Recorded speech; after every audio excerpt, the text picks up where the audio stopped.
purpose.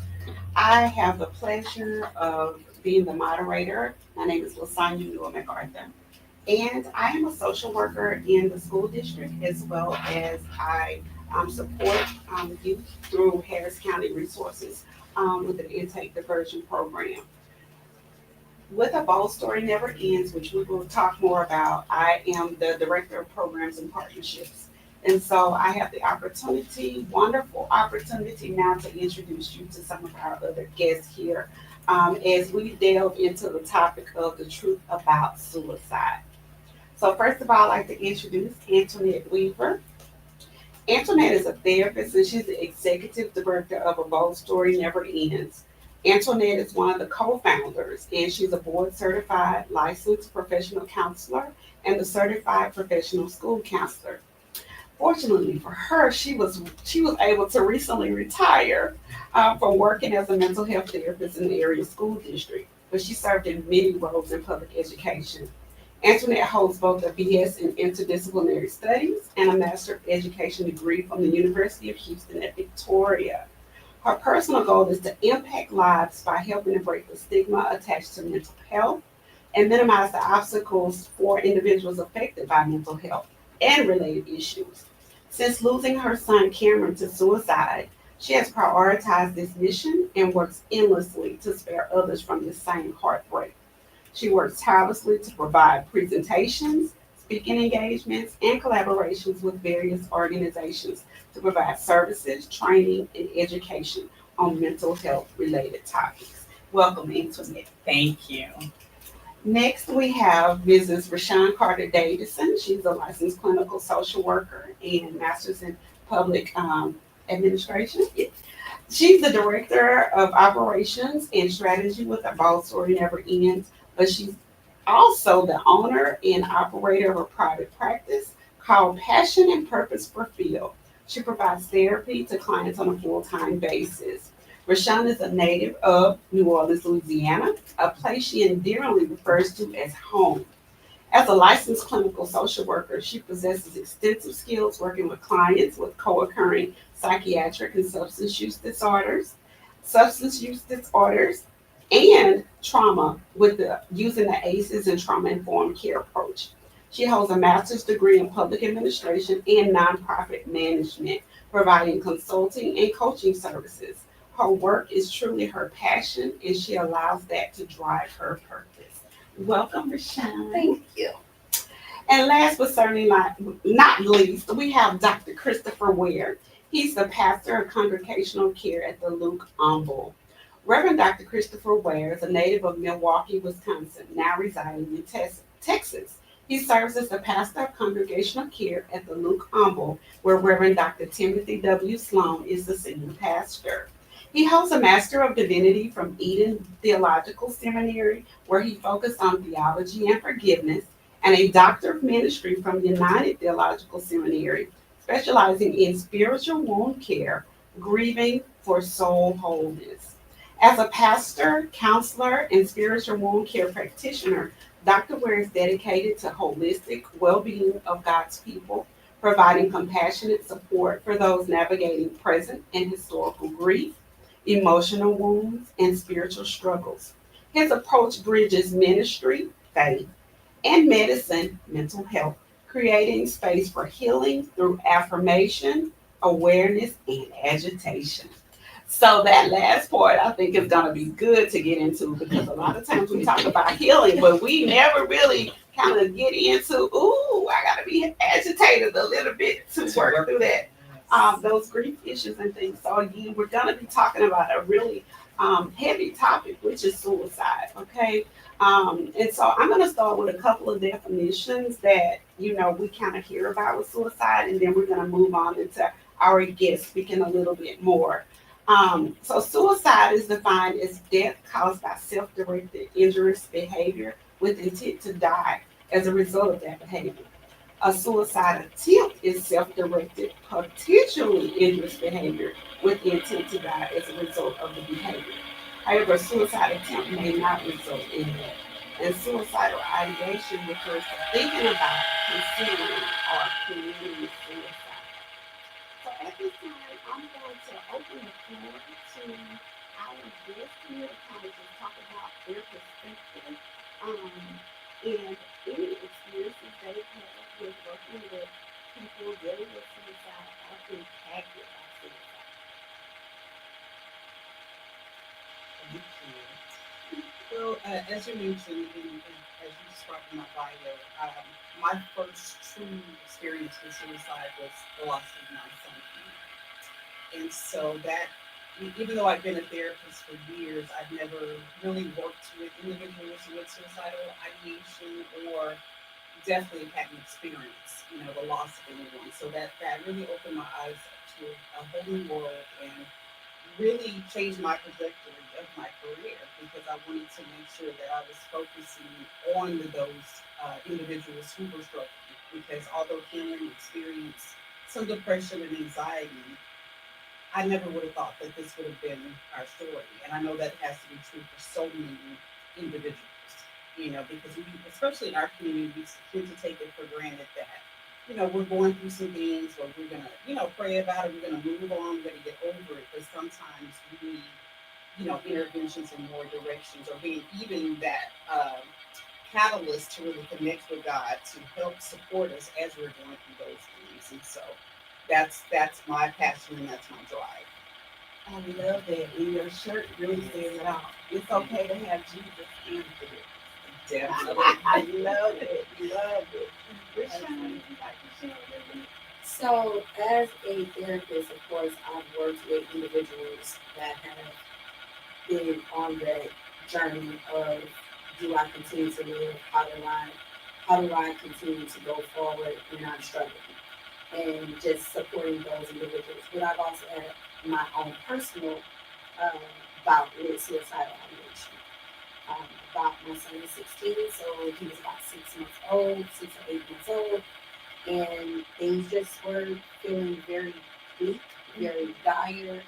I was a single mom on the verge of a divorce. I was going through some other financial challenges because of it.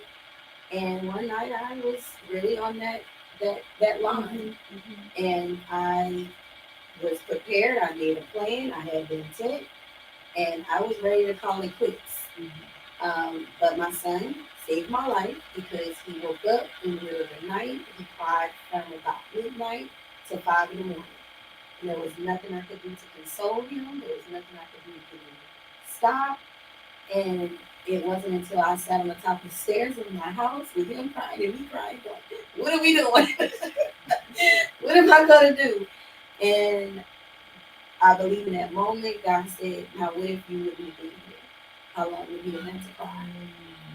And so that brought me back into saying, okay, I can't, this is rough right now. This isn't always. Um, and I felt like that was my Calvary. I was up against my Calvary. But God put me through. And my son is the vehicle which he put me Oh, wow. That's deep. That's deep. I am, first of all, so glad you're here today. So you can share with us. And yeah, he's here. And he was that for you. He was that for you. According to the CDC, every 22.5 seconds, someone attempts suicide in the U.S. and one completes suicide every 11 minutes. And I went to a training just last week, and they mentioned in that training that 55% of Americans are affected by suicide.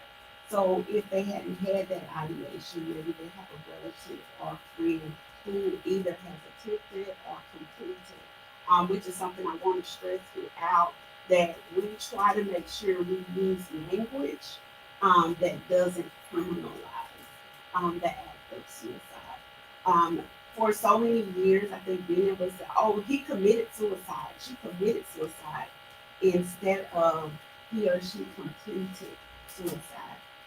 And so that's something I want to stress is that there is language that we like to really push out throughout our podcast, throughout to share with individuals in the community that we don't necessarily, and that's the biggest one, is talk about committing suicide.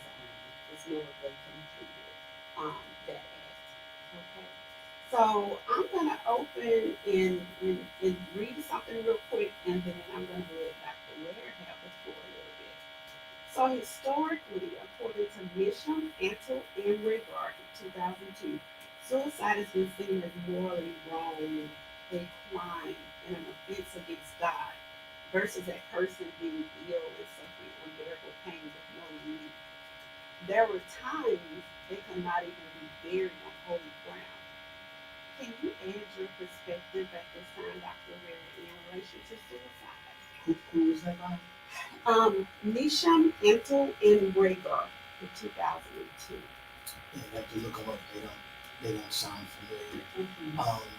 But from a theological, especially from a Christian church perspective, suicide has been demonized because of certain theological interpretations. Okay. One being to kill or to murder is a sin, right? Mm-hmm. And then depending upon your denomination of theology, if you were to die by suicide, how would you have the ability to ask for forgiveness, right? That's when you start getting into it. So when somebody has that type of theology, which really this is somewhat more born out of Catholicism, how you have to pay penance. Okay. You have to repent. It's your action. And so if you've committed a sin and you have not repented, then you don't have forgiveness and grace, right? So then it makes it more of a works-based theology. I had to do, even though I sinned, in order to get that forgiveness. So when you have that, then they died by suicide, they can't be buried, they're not saved, they're going to hell, all of these things. And so I can tell you what I wrestled with was I wrestled with Judas.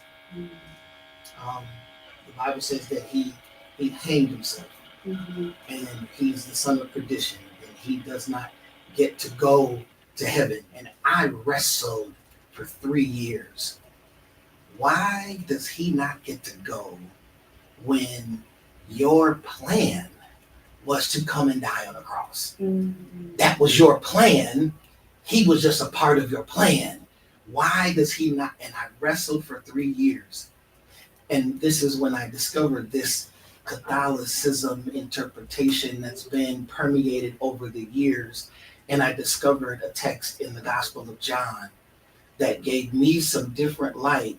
And I don't tell people what they have to believe, but I show people that there is something else theologically that you can believe when it comes to suicide. Because Jesus says that every sin and every blasphemy shall be forgiven except blasphemy of the Holy Spirit. So that means if it ain't this, it can be forgiven. Yes.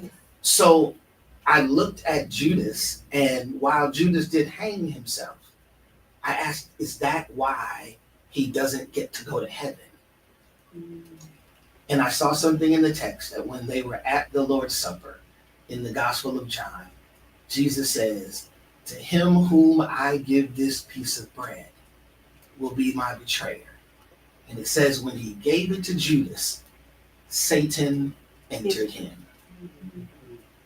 And those words, and the word entered doesn't just mean to come in. We've entered into this building, this business, but at some point in time we're leaving. Right. But that word entered means to take up residence. Okay. I moved in. So if Satan moves in, God and Satan, they can be in the same place, but they don't dwell and reside. So now Judas has done something from my interpretation and theological perspective.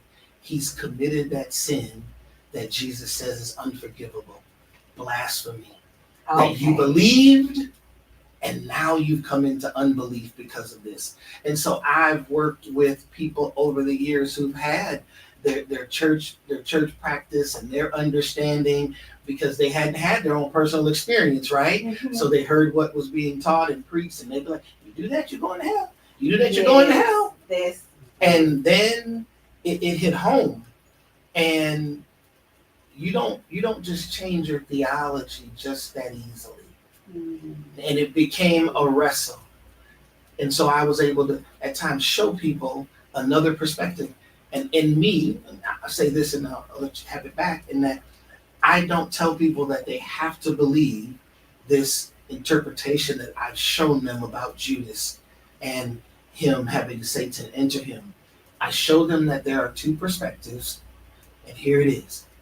If you believe that when you die by suicide, you don't go to heaven, well, then you, as the person who is dealing with this, have to begin grieving that they're not here and grieving that you will not see them. Right. Based on your belief. That's right. But if you choose to believe this other perspective interpretation I give you, now you begin to grieve that they're not here with the hope Of seeing of reunion and reconciliation Love it. because of the promises of God. And so I'll tell you this, and I've shared this, and not everybody has grabbed a hold of this new belief. Because what I do know is we believe many things about God. And so if I'm presented with this, sometimes for some people to grab a hold of this made them begin to wrestle with what else may I have to change in my theology, and it became something where they began a different kind of struggle. But I just present those things and allow people to choose what they believe, because then your belief determines what you grieve, right? Okay. And I'd just like to say, I don't even know if you remember this, Pastor Ware. Very much so. But right around, I guess about 6 months after losing Cameron, Pastor Ware did a grief group. And I remember the first meeting of this grief group, we were all sharing, like while we were there. And we were in the middle of COVID, and someone shared about like their loss of connection with individuals. And I remember sitting in that camera fuming, because I'm like, really? You're talking about not being able to see your neighbors and going shopping, and I'm here because I lost my child. And so, but that, I mentioned that because that's representative of where I was at that point. I was so very angry.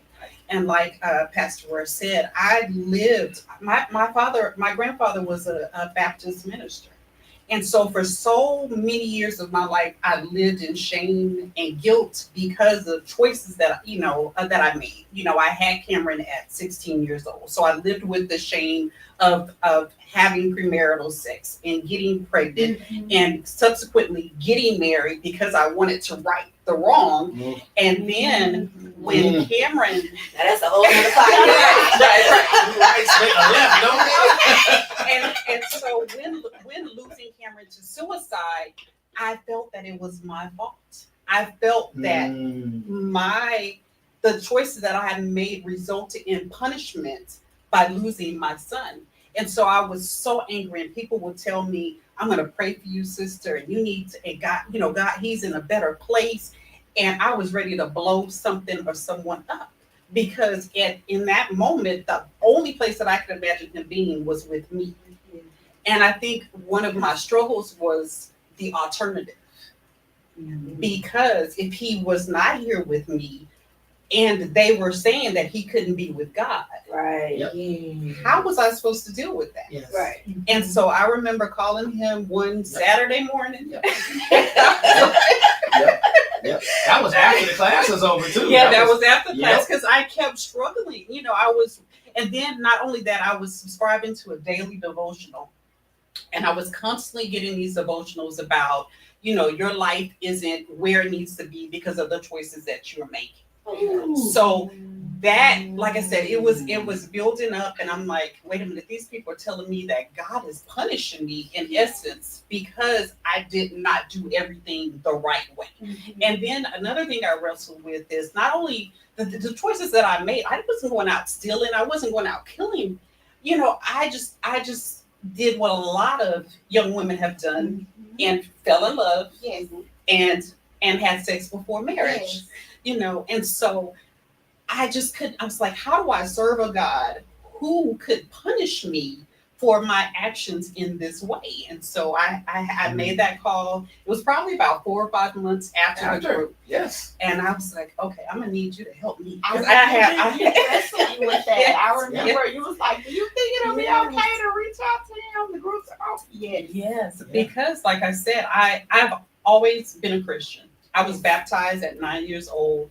I was, I prayed and I fasted and I did all the things. But I was in a situation now where I'm like, Lord, you're gonna have to show me something because I can't do this alone. And I remember sitting in my shower crying, like literally sitting and I'm like, Lord, I cannot do this. If you want me to do this and you want me to continue, you're going to have to do this. Mm-hmm. And that's when we had that conversation. I was like, I need you to explain this to me, because even in some of the support groups I was in, they would have someone post, well, my son accidentally overdosed on fentanyl, but they didn't want to die. So I'm like, okay, so I'm here for support in this group, but I'm at the bottom of the pit, because even drug users who ended their lives or put on a pedestal there's a hierarchy, because they would emphasize he wasn't trying to die, he wasn't trying to complete suicide. And I'm like, do you really think my child wanted to die? He wanted the pain to stop. So like, but I also think for those people that say things like that, I'm saying some blanket statements, and I'm very intentional when I say certain things. Say what you need. But those are sometimes what I call self-medicating statements. Definitely. To avoid the fullness of the grief, because without that statement, I have to live and grieve through an ambiguity. They didn't leave me a letter. The letter was vague. I don't know. And so the fact of the matter is, whoever this is not here. Right. And I feel how I feel. And rather than taking the grieving journey, I begin to self-medicate and mask with statement. They didn't really want to do that. Here's the truth. If they wrote a letter and told you that they didn't want to do that, right? If they wrote in the letter, I don't want to do this, and they're not here, yeah, you can read the letter, but they're not here. Right. So when we make those statements, we got to be there. Sometimes they're masking, but it's not supportive in certain circles, right? And I've heard some people go to certain support groups and they don't stay long, because those that are truly about support, truly about grieving and dealing, they don't want to go to support groups where I walk in, let's say this is survivors of loved ones who died by suicide, and I walk into a room and there's 15 people and they've been in the support group for 12 years. Right. I don't want to be in this room for 12 years. I'm not getting up. Right.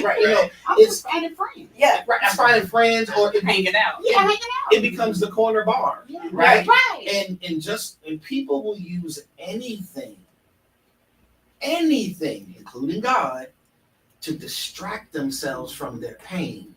And sometimes these support groups become these kind of unhealthy sewing circles, right? That my belief is that there ought to be people that go in these support groups, but those people ought to go through those groups, and not every one of them, but some of them ought to come out and be sitting at tables like this, because now they're developing programs to support others, right? Because we were supported. Now we're going on to support it. And the other ones, guess what? They got their support and they went home and went on with life. And maybe we'll call each other once every 5 years. But if I'm in that room for 12 years, it becomes something medicating to me, and it becomes debilitating, and I'm dependent on it in a very unhealthy way. So, and I'm not trying to say that you got to be done in a year, but I do say that there is a point in time when we can wrestle and say, because everybody's journey is not the same, right? Somebody needed a year, somebody needed 3 years, but I ought to be able to have conversation, and we ought to be able to understand and determine, oh, I can see why your healing journey is XYZ. You weren't just dealing with this uncovered this, so you had some other things to deal with as well, right? But if we can't see that, then it may become, we've hit an unhealthy point of now this has become self-medicating versus healing. Right. And in those groups, we have to be mindful of having that uncomfortable conversation, because we don't want to talk about if I'm healed or if I'm not healed, because we don't want to offend, we don't want to step on people's toes, we don't want to say that we came and we didn't get what we needed, so we're just going to keep on coming, or we're not going to return, so now we're not healing at all because we're not utilizing anything to get us where we need to be. Right. And that's why I think the work that we're doing is so important, because I would have been stuck and trapped in that grief had I not made that call that morning. Because not only was I not able to grieve, but I also wasn't able to connect with God, my go-to for so many years. And so Talk about it. Yeah, so and like when he explained, his philosophy or his interpretation, I walked away with that peace of knowing that my God, my baby could be with God. Yes. And I have a chance to see him again, because I could not have continued. I would not have continued, to be completely honest, if there was no hope that I was going to reunite with him and that he was not at peace. Because I knew that I could not rest without knowing that he was in peace. But then there were some other things that were occurring that confirmed it as well. Like at the time we were again in COVID, I'm not a gardener, but I was trying to garden. And I planted some plants outside, and I planted roses and some other, I forgot the name of the other plants, but the plants were pink and red and, beautiful colors. I came out one morning, and I kid you not, all of those flowers were purple. His favorite color. Cameron's favorite color. All of them were purple. And then with his walk, because we did a celebration of his birthday, because he would have been turning 30. So we celebrated his 30th birthday with a walk. And we released all different color balloons. And I remember watching the balloons release, and my aunt, she walked over to me and she said, "Baby, he's okay." She said, "That's the trilogy. Three balloons, three purple balloons united in the sky." And so that's and just floated together. And floated together. Yeah, we have a video of it. And so that was the first part of my healing journey, because I knew, one, like I said, I needed God, because I didn't have the strength to do it on my own. And two, I just needed to know my baby was okay. And so that's so good. That is so good. Back to what you were saying too, I think a lot of us who have grown up in the church, in Baptist church, if they did this, if they took their life, they're going to hell. They're going to hell.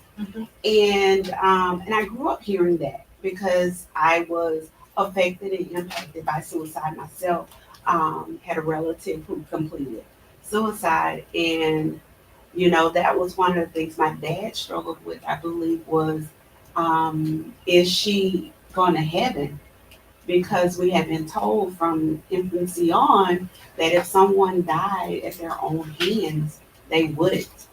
And so I think it took some years to recognize and realize that some people are truly in pain and have mental illness. Everybody has mental health, whatever, but the mental illness exists that impacts people, sometimes more than others, the depression, the anxiety. And then there was a book you mentioned a while back about brain pain in the brain. What was something like that? The body keeps the score. Okay. And just listening, to you talk about that actually helped me, because more and more, even listening to you now, it's like, yeah, it makes so much sense that no, maybe they didn't get the opportunity to repent after it happened, but that doesn't mean that they're not with God. And how do we know they didn't have that opportunity? Right. What do we know what We those don't know final what those last moments moments look like? were. Right. We don't know. And what do we believe about God's grace? And it's sufficient. It's sufficient. It's a very heavy topic, and I'm just grateful that everybody is here to give insight into suicide. And it's not easy, and especially now, me particularly working in the schools, it's like I'm seeing more and more young people who are struggling with depression, getting and receiving referrals for kids in elementary who actually are hopeless, cannot think beyond today that things could get better. Does any one of you kind of want to talk on why you kind of think that maybe now that more young people are now voicing that they are not happy with life and they don't know if they can continue? Is it some of more awareness around it and now they're vocalizing it? Or what do you think? I'm jumping. Honestly, I think being a mom of a teenager and being able to really ask we have those uncomfortable conversations. We probably have it more often than he would like to, but he has to give me grace because mom's a therapist and I want to know how we doing. But I think the biggest thing is when we were kids before internet and I'm aged. It's okay. I'm experienced. There we go. MySpace. Right. Whoa. Before internet, when we had the dial-up, right? We were able to be kids, and we were able to escape the constant of whatever we were dealing with, and we learned when we were having mental and emotional pain. We may not have known those words at the time, but we had physical release of it. We went outside, we played, we did those things. And I think that one, they don't do that now. Two, they do have instant gratification and instant connection and continued connection with the things that may be paining them. And it's a follow through. It's never a break from it. And then I do think it's not as taboo as it used to be. Because a lot of times, even when I worked as a mental health therapist in the school system with my younger ones, a lot of times, even when they said it or they had the ideation of it, it was just that, just to stop the pain in the moment. But they didn't understand that there was no comeback. That's so important. There was no do-over. Yes. Because their thought process was, well, I do it on the game. I dial the game. I come right back. Yes. And it's the reminder that life is not a game. That's right. There is no do-over. Once that's done, that's done. And when I started to see that with more and more of my kids, and we would talk about it, again, having the uncomfortable conversation of, baby, when that's done, that's done. You're not going to pop back up the next day. And that helped a lot of my kids go, wait a minute, hold on. And having the conversation with my son being an athlete and feeling the pressures of being an athlete, being a student, and all those things, he's never voiced or expressed that he's had ideations.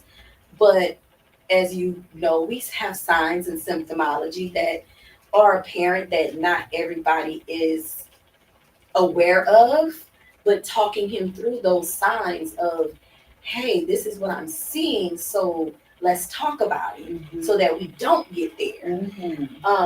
Because again, nobody would have known I was there when I was there.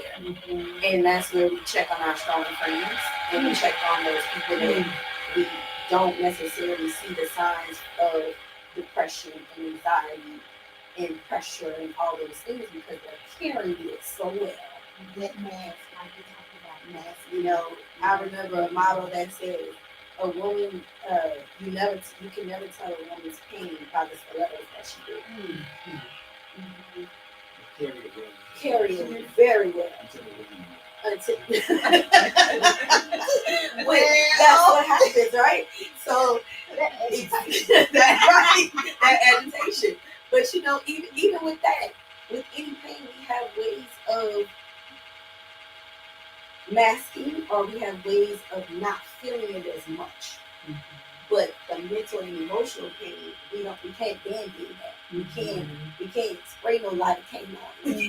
We can't do those physical things until we actually, again, have those conversations and talk it through and really meet it head on with either agitation or just support. Yeah. And I know we're going to talk about that later too. We don't all know how to support that. That's right. That's right. And I'm glad you brought up some signs and symptoms. I just want to kind of put it out there and highlight. There are some signs and symptoms that you kind of want to look at if you're a parent or a friend, someone, if they're talking about wanting to die, or being a burden to other people. If they're feeling assured, they're feeling empty or hopeless, just extremely sad, just cannot find a reason to want to continue to live, their behavior starts to change. Giving things away that was so important to them at some point. Making a plan and get on the internet, researching ways to die. That's why I think it's so important for parents to be in tune to what their kids are doing on the internet, on social media. Sometimes, and this has happened even within the district in this area, there are kids who get suicide pacts. And they get together and make plans. And like you said, not recognize some of them, not all of them, recognize this is permanent. There was no coming back from that. Those things, I think it's very important for parents to be in tune to what their kids are looking at, researching, talking about, really paying attention to those YouTube videos. Some of them, a kid can put whatever age they want to say they are, and they're able to see things that were really meant for adults. Maybe some of the games that parents buy, not realizing how violent some of them are. And so that's something else we see is violence, and we see the bullying and those things coming into our kids in schools. And sometimes that is all it's kind of the person is on the edge, and then they get that text or see that post that is talking about them, and it kind of can push them over, so they need that true support. I am glad we have the avenues that kids can openly talk to us, and we are working a bold story, a passionate, purposeful field, working to end that stigma that's associated with mental illness, mental health, and this topic of suicide itself. We're gonna go back to. I know you had something you were just eating you up to say something. I'm ready for you, Dr. Ware. Go on. Because you asked why do we think this is with children today, right? And so I totally agree that children don't know how to be social today. Going outside was playing, but it was a different social human activity, right? So social on social media, social on a game is not the same as social, right? It's building relationships is different. So they don't know how to relate, so it's kind of hard to connect with people, right? I think too, the instant piece you talked about, right? I think sometimes parents, a certain generation, gave everything to their children, and we built and we developed this instantaneous nature that then spills over to when I get hurt, I don't want to go through the healing journey. I want this over in an instant. And if I don't know how to do healthy grieving, if I don't know how to take this healing journey, then I go into the masking, I go into the thing because I just don't want to feel this anymore. And sometimes I've gone to the parents and I didn't get the support. Because they didn't know how to be emotionally well, right? Which kind of goes into that taboo thing. Now we see it as not taboo, but sometimes they're speaking to the people who it was taboo for their whole life. So when you say, I feel hopeless, right? Is that a feeling that I can actually affirm and talk with you about to understand your feeling of hopelessness? Is there a reason, right? I tried out for the team 5 times. Okay, you feel hopeless. Well, let's go. Watch this. We're going to go to the gym. We're going to practice. I'm not going to tell you can't feel that way. We're going to do this. We're going to do that. You're going to make the team. Or do we just say, we don't feel hopeless around here. And now we end up with a layering of emotions that we're not supposed to feel. And now we don't know what to do with those. And then this becomes what looks like our only way. And so I'll say this, me not being a licensed therapist, I tell this people all the time, and they be telling me, I don't like this. But I do too. So I look at certain things in a way where, for me, there are grief that can show up and manifest and look like mental illness. Yes. Right? Yes. And so I only work with people who have a source cause for how they're feeling. My child died. I lost my job. I got a divorce. How are you feeling? Let's process those. Versus the person who wakes up every morning, goes to bed at night, and they just say, I feel sad, I feel lonely, I feel depressed. And we go, why? I don't know. I just wake up like this every morning. And now I put that in that clinical arena. But here becomes my struggle. Sometimes with our children, these emotions that we have not helped them process, the emotion and the situation that caused it separates inside of them. So now they begin to have these feelings that they have disconnected, not intentionally, but because it's there, it's now disconnected from the situation, and now I just feel this way, and I don't know why. And sometimes it's because we didn't have a conversation, and we didn't affirm those feelings, because our feelings weren't affirmed when I was 12. It didn't matter. You better book it up. Boys and girls don't do it. And I didn't know how to support, and so these emotions, they sit in them, they get separated. And so I'm always one trying to help people either connect. I can't tell you what it belongs to, but if you can find something in your life that sadness belongs to, you connect it, and we can take the journey. I can't tell you, but if it's not connected to anything, then we got to send it to this world.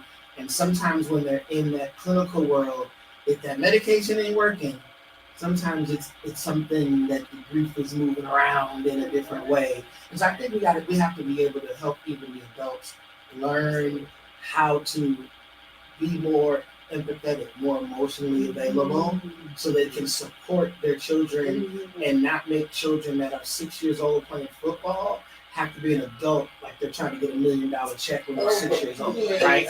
I dropped the ball and I'm crying, and then I can't cry, but I'm 6, right? Yes. And then it develops in me, and so now I don't even share. But I'm so thankful that they're finding the spaces. I think this generation is finding the spaces and saying, I'm not just going to keep feeling like this. I talk to mama, daddy, whoever, and they're coming to counselors. And we have to help build up families, help build up communities, support them so that they can get that help that they need. Right, and that is so important, like you said, and unfortunately sometimes we can't help our kids because we don't know how to help them because of the way that we were raised. And so I think honestly this is one of the reasons why I stepped into retirement, so that I can go approach it from another standpoint. Because I was in the schools, I was working with the kids, but who I needed to be talking to the parents because they could see the behavior in the kids and they're like, here, go fix my child. But then when you go and try to bring them in and start having those conversations, they didn't want to have it. They just want, a magic wand and say, fix them. But it's systemic. It's a family problem. Because the kid is the way that they are because of the parents.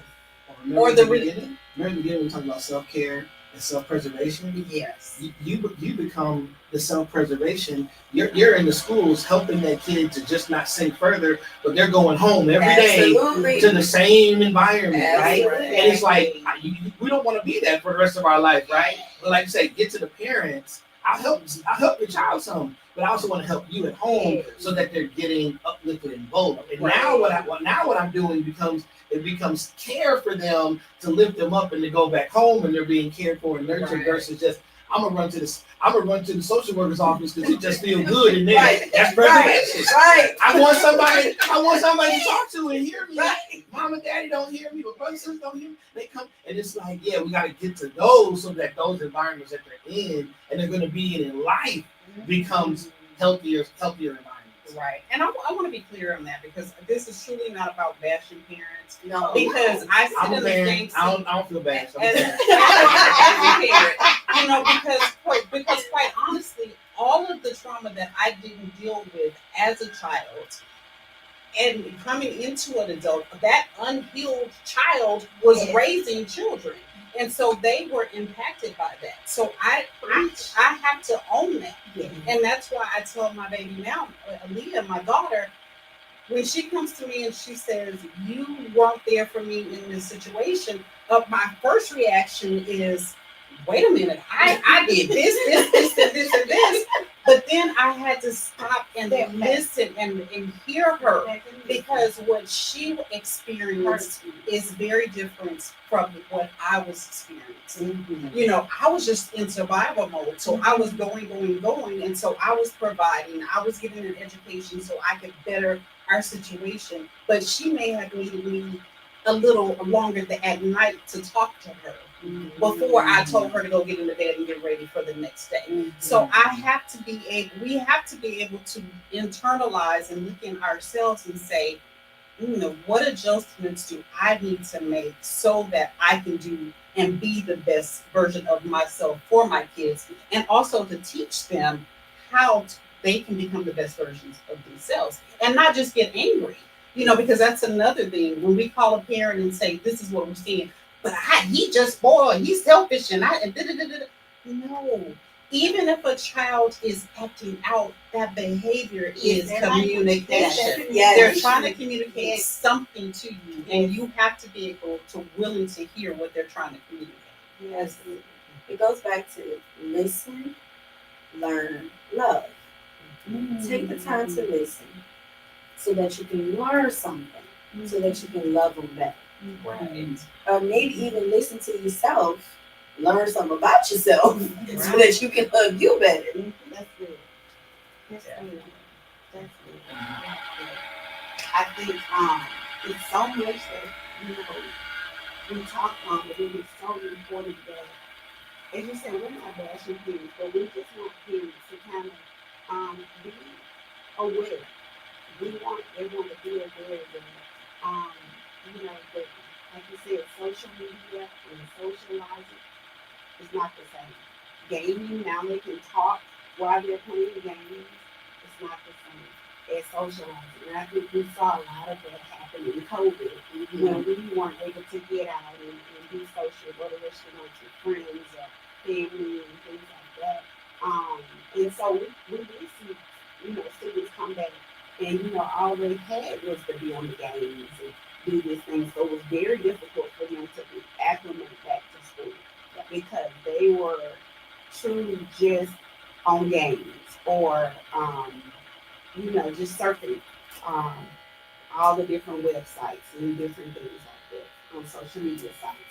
And so I think it's everything that each of you has shared is just so vital that parents and kids alike listen and learn and look. I like that.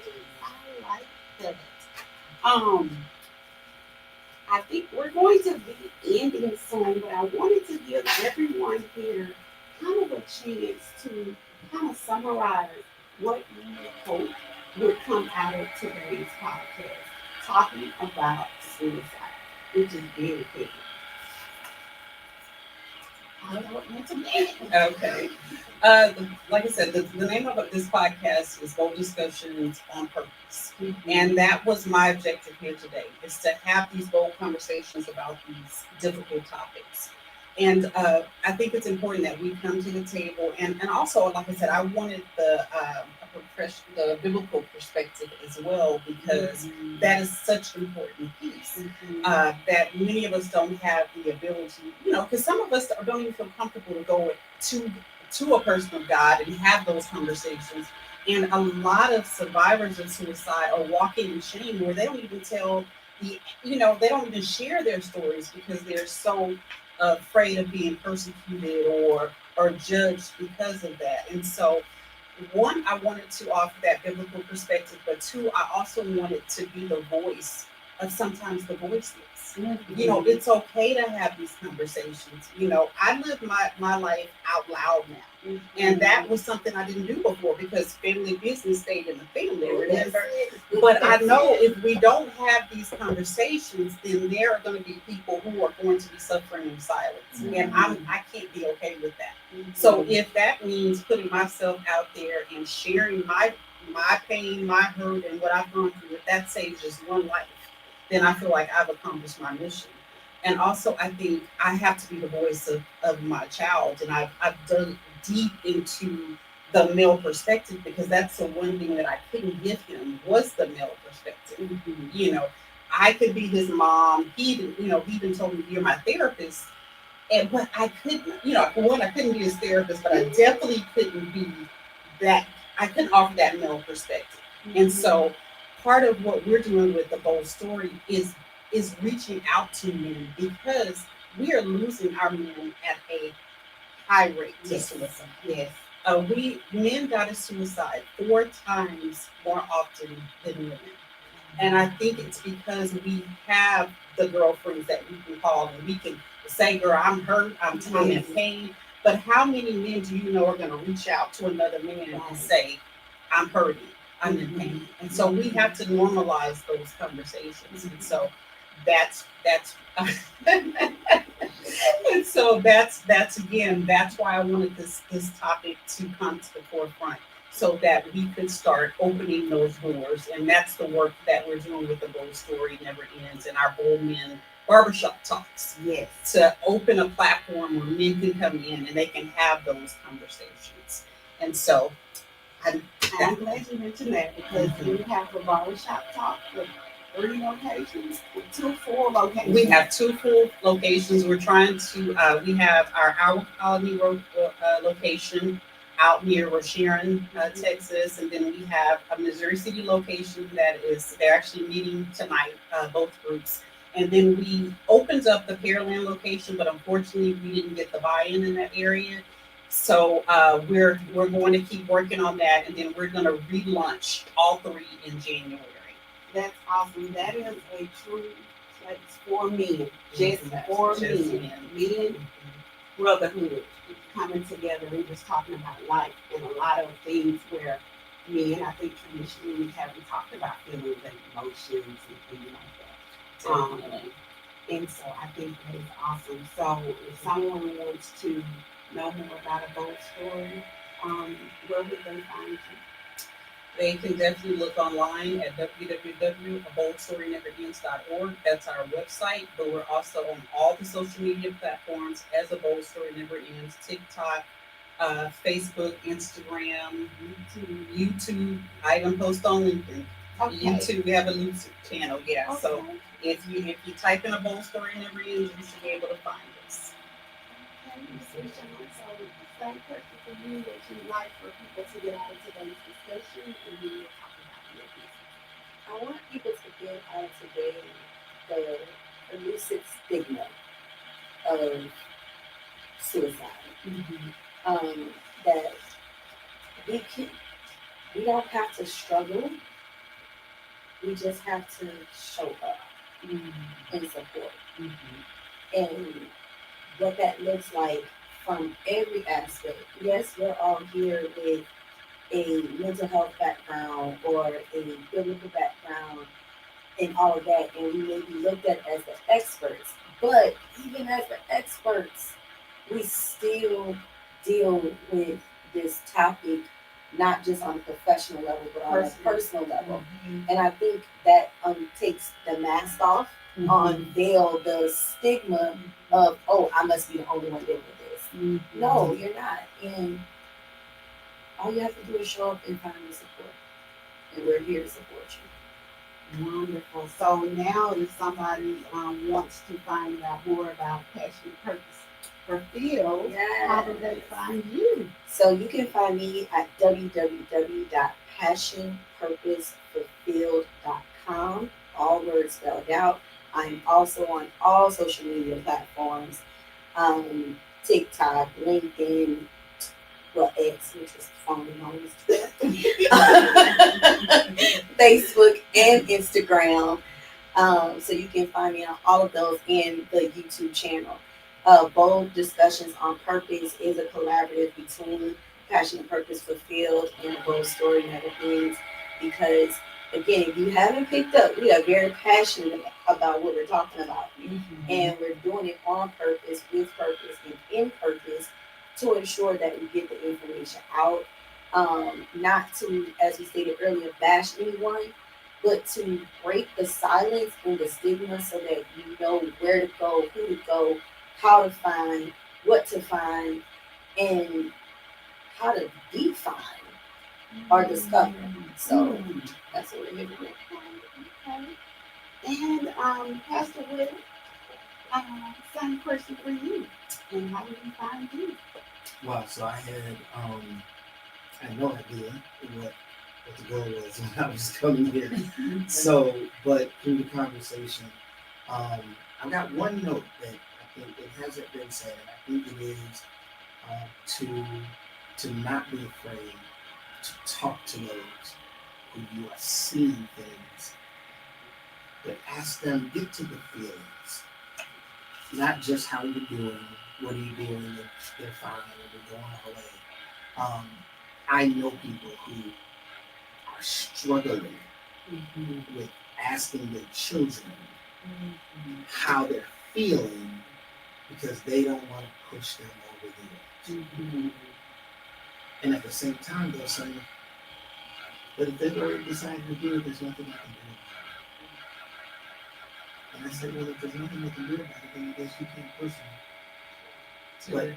But it's we connect by emotions. I don't connect to emotionless things and people, right? And so not only do we see these signs, but us being true to ourselves and true to them about how we're feeling. And sometimes it's because we've experienced things in life together. Grandma died, somebody got divorced, and I didn't talk about the divorce because I was the husband and I'm just trying to make the kids feel good. But they live in a house divided now. And how can I talk to them about how they feel and how I feel so they can understand they're not in it alone. And sometimes that's the biggest thing for me that leads to this suicidal thought is I feel alone in how I'm feeling. Because there is a difference between being alone and feeling alone. And when people get to that place of feeling alone, they can be in a room of 1,000 people and they're not connected. I'm alone. And that can sometimes drive them even deeper, right? So that would be one thing for us to not be afraid. And I think this is opening up conversations, but not to be afraid to share our own feelings. I think as parents, as adults, as people, we say, I don't want to tell them how I'm feeling because I don't want to make them feel worse. They already have feelings if you have feelings and they experience a similar situation of life. But when we're all dealing with these things in silos, we become alone and we begin to deal with other aspects of life in silos, and now we can't share. So I'm glad we're opening up the conversation, but I hope it helps us to not be afraid to share how we feel so that we can connect with those so they don't feel alone in what they're feeling. That's a great point. And I definitely am not going to let this in without providing resources to people who may be struggling. They just need to talk. One of the biggest in relation to suicide is 988. 24/7 lifeline 988 is for suicide. Thoughts are just needing supports with that. The local mental health authorities. Coming up in October, there's a virtual free 2-day conference called the Texas Suicide Prevention Coalition. And so it'll be 2 days. You can Google Texas Suicide Prevention Symposium. And again, it's October 1st to 2nd, and it's virtual. So they have information that they'll be sharing with anybody that's interested. September the 10th is World Suicide Awareness Day. There we go. World Suicide Awareness Day. And so we really wanted to get this podcast out during September. Is Suicide Awareness Month, but World Suicide Awareness Day is September 10th every single year. So I just really wanted to stress that. Antwanette, I know you had something else you would like to add as well. Yeah, I just wanted to give 5 steps to help. Number one, like Pastor Ware said, ask. Don't be afraid to ask someone, are you thinking of killing yourself? Mhm. Are you thinking of suicide? Mhm. Because sometimes we veer away from that terminology because we don't want to put anything in their heads or we don't want to give them thoughts. Mhm. But we need to have those conversations. 2, keep them safe. Do not let a person tell you that they're thinking of harming themselves and you go home and say, I'll check on you tomorrow. Right.